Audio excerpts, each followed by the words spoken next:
You're listening to the Cyberwire Network, powered by N2K.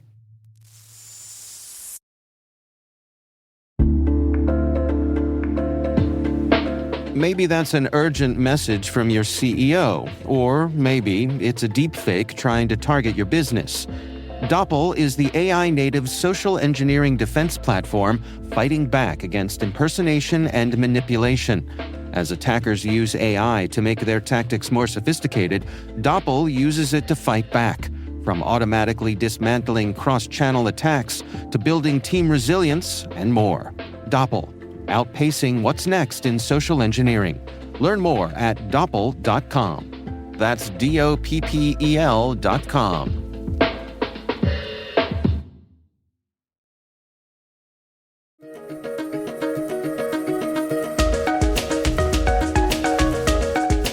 Hello, everyone, and welcome to the CyberWire's Research Saturday. I'm Dave Bittner, and this is our weekly conversation with researchers and analysts tracking down the threats and vulnerabilities, solving some of the hard problems, and protecting ourselves in a rapidly evolving cyberspace.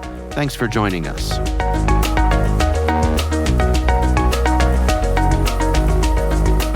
This threat actor is very persistent. It's active since 2007, and it's very rare for a threat actor to be fully active for 20 years with almost the same tools and arsenal.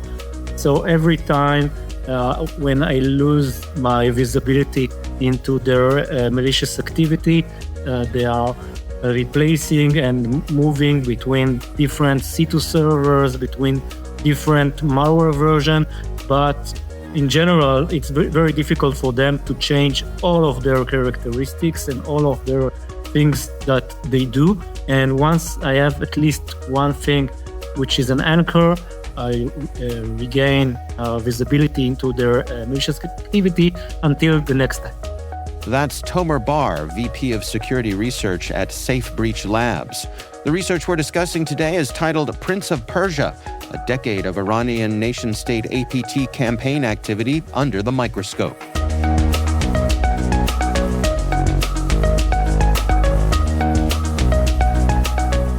Well, tell us about this threat group. I mean, what are they aiming to do here? Okay, so this is a nation-state group, affiliated to Iran, and they are focused on surveillance, intelligence gathering from dissidents to the Islamic Republic, the Republic Islamic of Iran, people that oppose to Iran and Iran government. Sees them as opposition or a risk to the regime.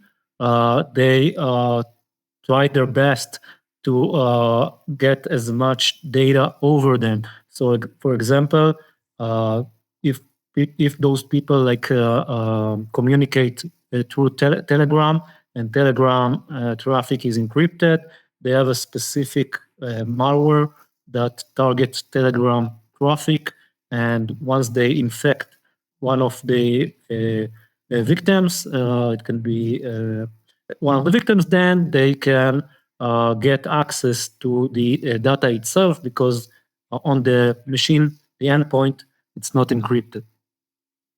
Well, you mentioned that this group goes back decades, and my understanding reading the research is that from time to time they go dormant, they can for several years at a time?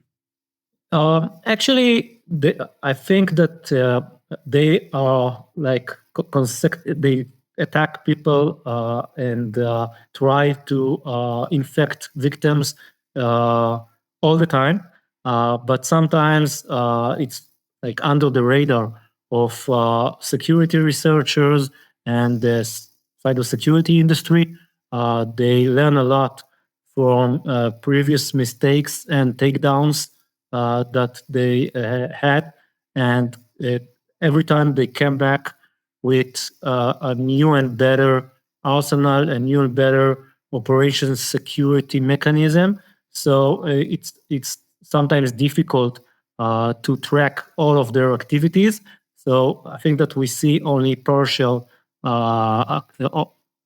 partial part of their real activity. So sometimes it seems like they are dormant, but I think that looking back, it seems like they are like 24/7 trying to achieve their goals. Oh, interesting. Well, what sort of challenges do you face when you're trying to discover new activity or infrastructure that's tied to this group? Okay, so as I said, they are very sophisticated and they learned a lot from previous mistakes and they improved themselves. So, for example, at the beginning, on 2016, when the first discovery of Prince of Persia or Infi, they used just three command and control server, and the URL, the link to the C2 server was embedded in the malware. So once a security researcher achieve access to this malware and analyze it through reverse engineering, he can see which URLs are belongs to the C2 server, and there are some mechanisms to block the traffic or even intercept or take down those C2 servers. So once they had a takedown like that in 2016, it took them a year, and they developed from scratch a new infrastructure that the C2 server now is not fixedly embedded in the malware samples. They use a concept called DGA. It stands for Domain Generation Algorithm. So based on time and a formula and an algorithm, they can calculate 100 different domain names for the command and control servers, and it changes every week because of this formula. And by that, every week they have a different domain name. So it's much more difficult and sometimes even impossible to do a takedown like they suffer from in 2016. They also do C2 verification. So even if I, as a researcher, capture their new malware, analyze it, and understand the algorithm, and I can forecast future domain names, and I can purchase the domain name because it's public from an hosting company before them, and hopefully I will get the all the traffic from the all the victims' machines that the malware infected. But because of this C2 server verification, only if I have in my possession the private key that used to encrypt a file stored in the C2 server, and the malware download it, try to decrypt it with embedded public key. Only if this succeeded, then the malware trusts the command and control server. If not, it will continue to the next server from the 100 list generated for this week. So even when I try to do that, the malware didn't trust me and did not communicate with me, so I didn't get the traffic, and I couldn't take down the infrastructure or the campaign.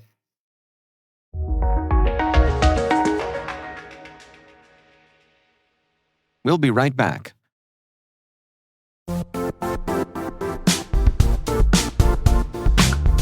Cyber threats strike in minutes. Your analysis can't take weeks. That's where Velox Reverser from Booz Allen comes in. It's an autonomous malware reverse engineering and threat intelligence product that turns weeks of painstaking manual analysis into minutes of AI-powered insights. With Velox Reverser, security teams can perform deep analysis to learn how malware works and how to stop it. It's an advanced product that works at machine speed. If you need to outpace evolving adversaries and strengthen your defense at scale, request a demo or start your 30-day free trial of Velox Reverser today at boozallen.com/reverser.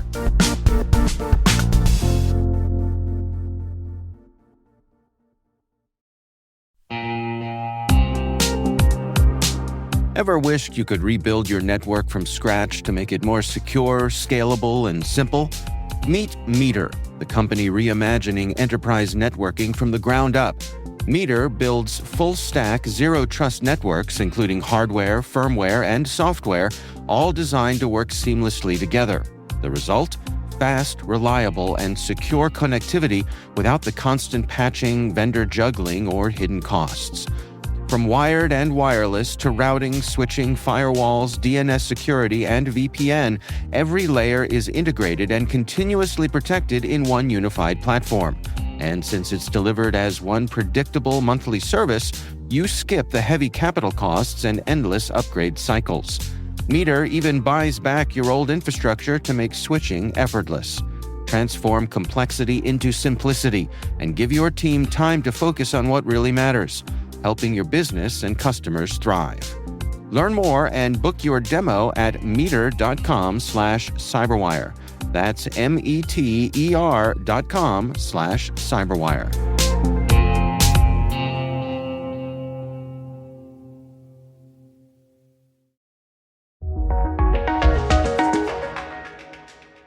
No, that's interesting. I mean, it does point to the sophistication that you mentioned. The report highlights multiple malware families. Can you sort of take us through the roles that these play in the attack chain? How does the malware actually do its business? Of course. So in this report, we found out that there are several attack vectors. Some of them rely on phishing email, which contains innocent, look like innocent Office file, Windows Office file. But once you click on them, there is a macro code running and down and infecting the machine with the first stage malware. So in the malware code, there is an attempt to masquerade as a French actor because the name Fowler, I hope I pronounce it well in French, it means lightning in English. So the lightning hit first and gather information that can classify if this machine belongs to the targeted victim that they expected to target, and if his computer is interesting, because the victim can be interesting from their perspective, but if he doesn't use the machine and doesn't communicate with it, or doesn't communicate with others using it, or doesn't store sensitive information, maybe it's not interesting for them. So the first tool just use gather information, basic information about if the user is an admin or not admin, what is the operating system. It's also installed a keystroke logger. So every keystroke that the hit in this machine, the detector will get. And if they decide this is valuable victim, Fowler will download and execute from the command and control server the second stage, which is a full surveillance tool called Tonnerre. And Tonnerre in English, it means thunder. So the thunder comes after the lightning in nature and also in this attack. And this is a full surveillance tool. It includes very sophisticated capabilities like capturing, gathering, or exfiltrating files, exfiltrating screen capture every 5 minutes. Like they have a model that they can enable that will allow them to capture the microphone, so they can listen to what is speaking in the room next to a laptop, for example, that is infected. And they can also run command in real time for their choice and get the output immediately. So this is just part of the capabilities of Tonnerre. And we also found that during the years of between 2017 and 2021, at least, there were other attack vectors leading to the chain of Fowler and Tonnerre. They used software. The installer was infected. There is a software called Deep Freeze. It's legit software that allows the user to, like a virtual machine, to restore the machine back to a clean image. So let's say he would like to do something that he will suspect that it's like maybe dangerous for him. For example, an oppositioner in Iran would like to speak with someone about the situation in Iran, and he is afraid of the regime capturing his communication. So he might use this software in order to hide threats. So the Iranian threat actor just infected this fake installer of this program. And once the victim installed this program, besides the program, it's also infected itself with a malware. And we also add other variant. I will explain about just one of them. They used in 2017. They developed from scratch a program masquerading as a news software. The specific news outlet was Amaq News. This outlet was defined by the U.S. As in relation to ISIS back at that time, and it was and the Iranian used this news finder software because maybe their victims were interested in ISIS news, and once you use this software, you were also infected with Fowler and Tonnerre. So we believe that this is the only part of the attack vector that we were able to reveal, but probably there are many others that are unknown right now. Well, the report mentions Persian language elements and some specific user handles seen in the infrastructure. You all are pretty confident in the Iranian attribution, yes? Yeah, we are 100% sure of the attribution, not just by the evidence in this research, but also in evidence in many research that we already published, but published by others. For example, after the takedown of our 2016 takedown of their campaign, it was proved that the Iranian government made some modification in the DNS servers in Iran, and they, due to this change, they were able to recover access to the victims in Iran itself. They have between 30 to 50% of the victims in Iran itself. So they return access to these victims, and the victims outside of Iran were not affected, and they did not achieve access anymore to them. They need to attack them again in order to achieve access. But the only one who have access to this network, the DNS servers in Iran, are the Iranian government. And there are also other artifacts that are very strong that prove that it's an Iranian threat. I see. Well, based on the information that you've gathered here, what are your recommendations for defenders? How should folks best protect themselves here? Okay, that's a great question. So first of all, we published all of the indication of compromise. So if it's an enterprise or organization, they can search to see if they were infected or not. Also, there are some public sites for the public audience, to the individuals, that they can, if they suspect in a file, they can upload it, for example, for a Google site called virustotal.com, and see if different antivirus engines, if it detect it as the Iranian malware or not. But it all starts from awareness.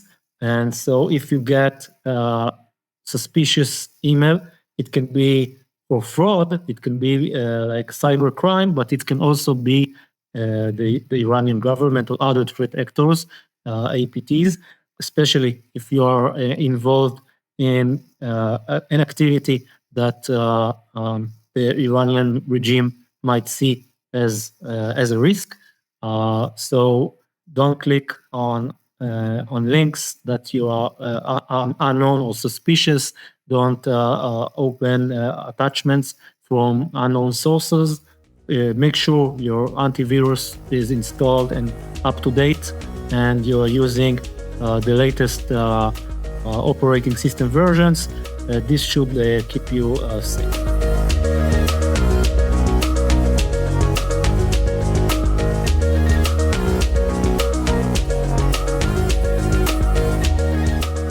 Our thanks to Tomer Bar from Safe Breach Labs for joining us. The research is titled Prince of Persia, a decade of Iranian nation-state APT campaign activity under the microscope. We'll have a link in the show notes. And that's Research Saturday, brought to you by N2K Cyberwire. We'd love to know what you think of this podcast. Your feedback ensures we deliver the insights that keep you a step ahead in the rapidly changing world of cybersecurity. If you like our show, please share a rating and review in your favorite podcast app. Please also fill out the survey in the show notes or send an email to cyberwire@n2k.com.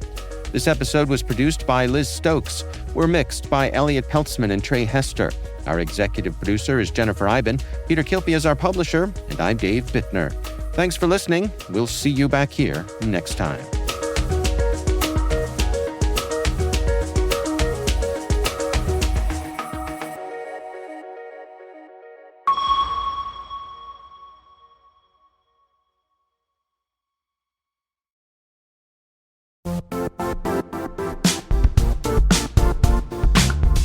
If you only attend one cybersecurity conference this year, make it RSAC 2026. It's happening March 23rd through the 26th in San Francisco, bringing together the global security community for 4 days of expert insights, hands-on learning, and real innovation. I'll say this plainly, I never miss this conference. The ideas and conversations stay with me all year. Join thousands of practitioners and leaders tackling today's toughest challenges and shaping what comes next. Register today at rsaconference.com/cyberwire26. I'll see you in San Francisco.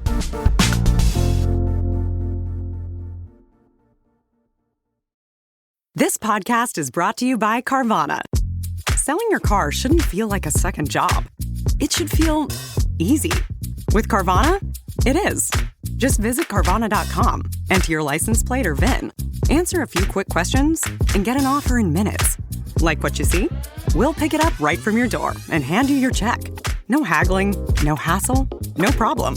Car selling made easy on Carvana. Pickup fees may apply.